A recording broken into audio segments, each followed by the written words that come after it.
Go on to the last case, which is Huntington Ingalls Industries versus Eason, and we'll hear from Mr. Walker first.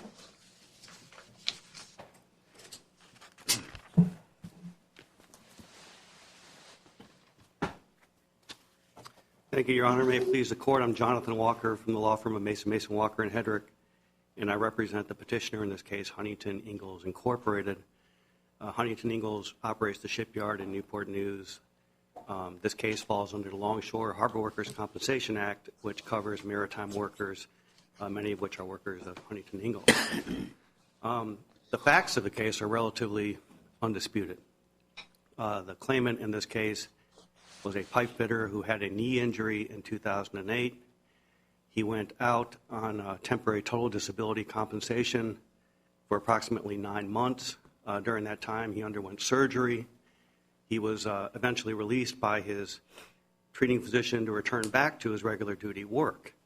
At that point in time, the claimant underwent what is known as a functional capacity evaluation, and his treating physician gave him a rating of 14% permanent partial loss of use under the American Medical Association Guides to the Evaluation of Permanent Impairment. Now that exercise really has no medical relevance. It is relevant for the purposes of workers' compensation. At that point in time, when a doctor decides that a claimant has gotten as good as they can get, that they've reached maximum medical benefit of the care, the law decides that from that point in time, if there is a residual impairment, it's going to be permanent in nature. So under the Longshore Act, you have the question of the nature of disability and the extent of disability, and when it's determined that someone is permanently impaired, their disability is considered permanent from that point on. That's called MMI, Maximum Medical Improvement, and it's an aspect of the Longshore Harbor Workers' Compensation Act and pretty much every workers' compensation law that distinguishes temporary disability from permanent disability. Well, is this case this simple, that there are some certain circumstances under which a person can get partial disability after receiving a permanent disability? But in this case, he didn't do what was necessary to trigger that, such as seek a modification of his permanent award or make a claim for his left leg. Isn't that the gist of this case? I think it is very simple to the extent that the claimant did not have any additional permanent partial disability. And well, we don't know that. I think what Judge Floyd's saying is this case involves the single injury. He never made a claim that he had a changed condition. He never had a claim for the other leg causing this wage loss. And as a consequence, when it's the single injury, it's a scheduled compensation, and we stick with the schedule. I have to agree with that wholeheartedly. And the director says you've overstated the position a little bit because your position basically doesn't allow for some of the exceptions that actually do exist. And it seems to me the director's probably correct on that too, isn't he? I can't concede that, Your Honor. I think that the director and I are in a parallel universe when it comes to this case. There's no question that once someone has compensation under the schedule, for the one injury, for the injury that was found, there's no enhancement of the injury. There's no change of this particular injury. And once you get the scheduled benefit for that injury, you can't get more compensation for that injury because it's been scheduled, and even though he may suffer more wage loss, unfortunately. You just don't because it's the one injury, and there's no claim for change condition or no claim for a new injury to the left leg. I'll agree with that, Your Honor. Yeah. And had the judge, what do we call the judge, the trial judge? Administrative law judge. Administrative, ALJ. Had he found as a fact something different, then we'd have a different claim altogether. But his finding was that it's just the same injury. Well, that's correct, Your Honor. I think that the actual crucial finding for the purposes of the schedule is that he had achieved maximum medical improvement. Now, the claimant, in order to get around the ruling, But it was scheduled for permanent disability, too. yes, Your Honor, under the schedule. And it's unlike the Ninth Circuit. Here, you can't have temporary following the permanent because, number one, it's illogical. Number two, he's already received the maximum for the permanent. That is also my position, Your Honor. All right. I feel very strongly about the fact that you cannot have temporary disability after you've But it's achieved dangerous to permanency. start making overarching propositions or legislative statements from our point of view when you have all these different exceptions that could occur in different factual circumstances. Well, if I may, Your Honor, and I understand it's pretty much an intellectual exercise. You're not trying to snatch something from something and lose the case, are you? No, absolutely not. But I'll stop here. he did appeal the MMI finding. Correct, Your Honor. He appealed that to the Benefits Review Board. The Benefits Review Board actually rejected the appeal, and it was never preserved at the ALJ level or on appeal the second time. So that's a finding of fact that pretty much becomes law of the case. And he'll come up here and argue that you can go in and out of maximum medical improvement, but that would be disingenuous. Change condition, you might be able to, right? Well, if I take that case where someone can argue that I'm no longer permanently impaired, but I don't now know what all the rules of the procedural rules applicable are, but whether you can go and reopen it or you can have a change condition or some overlay that was not part of the original claim. Yes, Your Honor, you can move under Section 22 of the Act at any time within a year after the compensation order that circumstances have changed. My physical condition has changed. I'm just submitting that to say that my physical condition is completely miraculously cured is going to be a rare case, if at all, that comes before a court. In other words, to say I'm no longer at maximum medical improvement, I'm no longer permanently impaired is pretty much, from a practical standpoint, not possible. I realize you have That asks the wrong question because the Act compensates on a schedule. And there's only two types of claims where you go and look at the actual wage loss. But in this case, it was a scheduled loss. It was. And there's been no change or alternative a claim made to question it. Isn't that really where you stand? That's correct, Your Honor. It's where the director and I are again, in parallel universes. That is that. He's not totally happy with what you said in your brief, I think. Well, I think that there's some aspects of the law that he wants to preserve. If that's. He'll speak. But the one thing that is common throughout the cases that the director and I agree on is that the schedule presumes a future loss of wage earning capacity. Therefore, you can't have it both ways. It is, in fact, double indemnity to take under the schedule and then come back and say, I don't want the schedule, I want more. And that's what's going on here. Without further questions, I'll go ahead and reserve the rest of my time.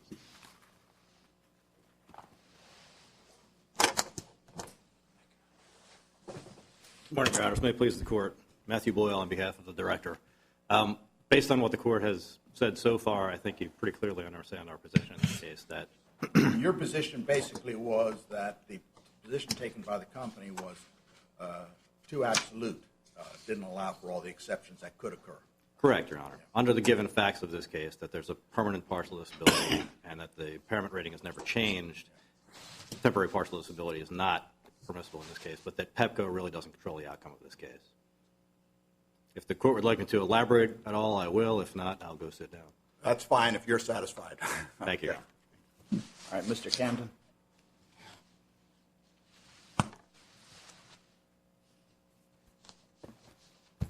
If it may please the Court, I am Gregory Camden from the firm Montagna Klein Camden, here on behalf of Ricky Eason, the injured worker. Going straight to your question, Judge Niemeyer, about changing condition, there is a Section 922 of the statute for changing condition. It is only applicable when there has been a previous award. In this case, there was no previous award. It was just an open case, so there was no reason to file changing condition. The medical evidence in this case. My suggestion wasn't necessarily statutory. It seems to me if we accept that what we're addressing is an injury causing 14% permanent disability, and that was compensated, then without any change in the nature of the injury or different injury or whatever, the scheduled allowance seems to be what Congress intended to award. And to now say because he in fact had some wage loss beyond that awarded, he should get a temporary permanent award doesn't seem to be allowed. Now that's a proposal to you. I'm not sure whether it's correct. You may have an answer for that, but that's... I do, Your Honor. Yeah, okay. First of all, the permanent partial was not awarded when this case came forward. It was paid by the employer voluntarily. The claimant returned back to work full duty. He worked full duty for a number of months, and then he reported to the shipyard clinic on May 17, 2010. This is Appendix 86. Just on that last factual point, are you disputing that he had a permanent partial disability of 14% in this appeal? No, Your Honor. Okay, that's an accepted fact then. It's an accepted fact. And I just want to clarify. And he got paid the full scheduled rate for the 14% permanent partial disability. Do not dispute that, Your Honor. I'm just indicating it was not awarded. It was voluntarily paid by the employer. When he reported to the clinic on May 17th, he complained of locking up of his right knee and felt that the left knee was also causing him pain due to overcompensating. The clinic indicated that they want him to return to his orthopedist. He returned to his orthopedist the next day. Excuse me. The orthopedist put him under temporary restrictions and took him out of work for that one day. It should be noted the employer paid him temporary total disability for that one day of May 18th, 2010. Excuse me. The employer at the hearing conceded that if the man was temporary total, he would be entitled to ongoing benefits even though he had been paid the permanent partial disability rating. The employer stipulated at the hearing that he was entitled to temporary total disability for that one day. So for the employer to stand here now before you and say once permanent, always permanent, belies what they indicated to the trial court originally. What did you say he went back for on that one day? He went back for locking of the right knee. What, you mean to the doctor, to the clinic? Locking of the right knee, and he felt his left knee was causing him problems from overcompensating.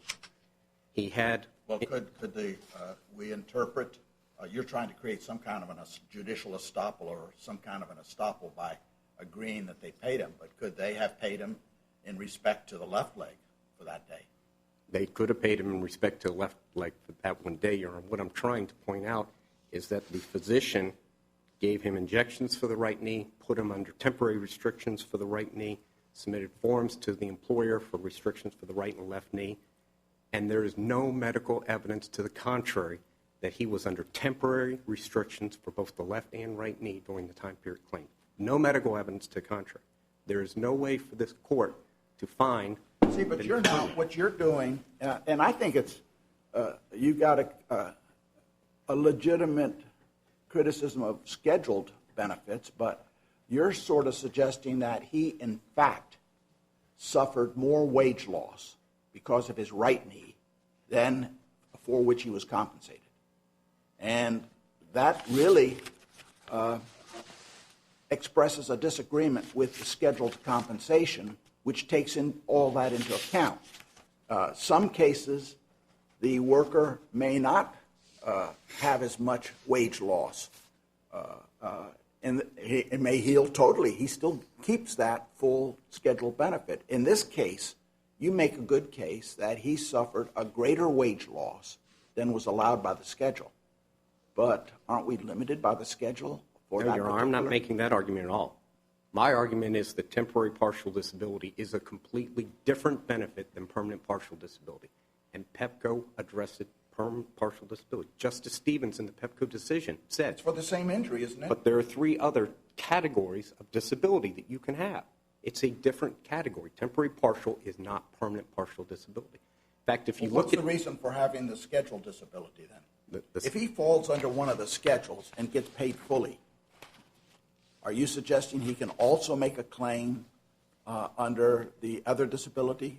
Certainly. If he is permanent partial and gets a disability rating and then becomes permanently totally disabled, he can pursue permanent... Change. That's a different proposition. That's the Ninth Circuit case. I would ask why that's a different proposition, Your Honor. Because he was only partially permanent, 14%.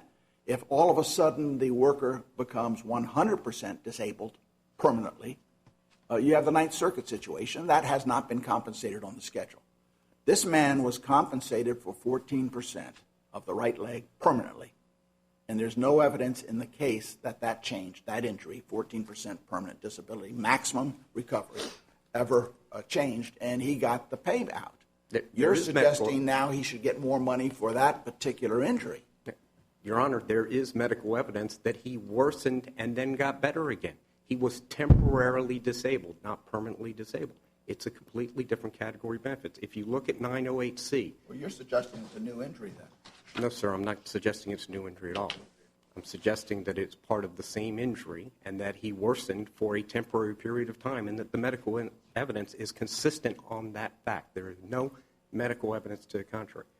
For the employer to argue to you he's confined to the schedule in this matter, they would have had to have put on medical evidence that he was always at permanency, and they did not do that.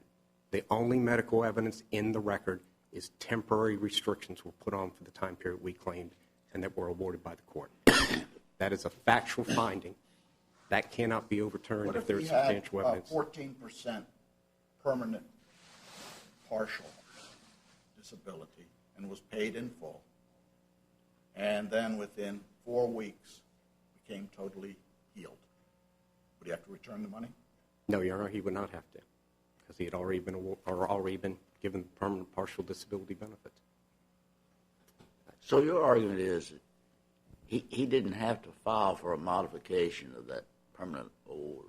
That is correct. He had an ongoing claim going the entire time. There was no previous award that had to be modified. He'd never been in front of the court before.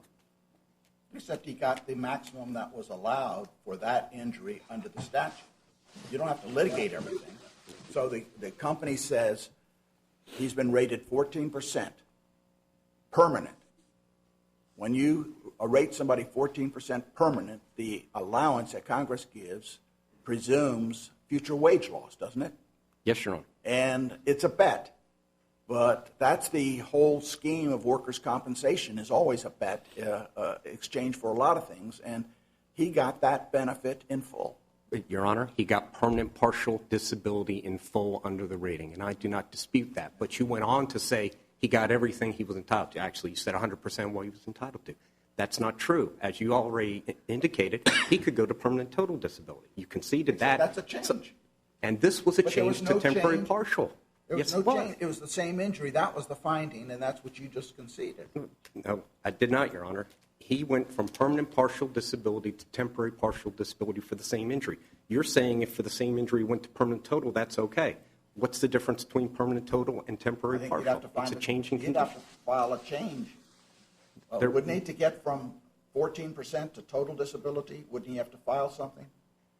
He would request a hearing, which is what we did in this case. There's no filing of a change in condition because there was no previous award order, Your Honor. Now, let's take a hypothetical then. I mean, I don't think resting on the fact that the company paid what the statute provides relieves you. Let's assume there was a finding by the agency of permanent partial 14% and awarded payment on the schedule. The guy gets 100% disabled. What would he then do under the statute? If that occurred within 1 year of the previous award, which for this case there was no previous award, he would have filed a changing addition application under Section 922. But there was no need to file a changing addition application in this case because he had never been entered, or there had never been an award entered. There now has been an award entered. And if this gentleman became permanently... If you were right about this, then it would encourage companies always to go through the claims process instead of voluntarily paying. The company here said, we accept the rating, 14% permanent, and we accept the scheduled payment, which is required us to do. We won't require to have an order entered. You're saying because they didn't go and get an award made by the agency, they're now going to be punished for that? Your Honor, actually, this particular employer does require awards on temporary or on permanent partial disability benefits after they have paid the awards out. They wait until they paid the entire permanent partial disability, Then they set stipulation agreements to the party saying you have to sign these or we're requesting hearing in front of the judge. They would have done that in this case, except this man came back out of work again before the permanent partial disability benefits were paid in full. So they do already require the stipulations you're talking about. I'd like to point out 908C regarding the permanent partial disability says these benefits are paid in addition to the benefits owed under temporary total and temporary partial disability. They don't say after temporary total or temporary partial. They say in addition to. So these benefits were meant to be paid not instead of temporary partial disability. Under your scenario, Your Honor, if my client is temporary totally disabled and then becomes temporary partially disabled and later permanent partially disabled, he shouldn't have received those temporary partial disability benefits because the permanent partial disability assumed his wage earning capacity loss. That's why the key in this case is that his restrictions were temporary. Permanent partial disability only prevents future wage loss while he is partially disabled. In this case, he was temporarily and totally disabled. I'm sorry, temporarily and partially disabled, as the judge found. These holdings are consistent with the Binge case, where they found that the gentleman was entitled to additional temporary total after having already been found permanently disabled. And, sorry, drawing a blank on the last case.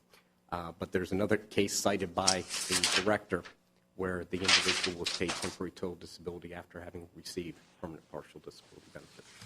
So I see my time is up. I apologize, but it remains our position that temporary controls the outcome of this case. All right, thank you. Mr. Walker?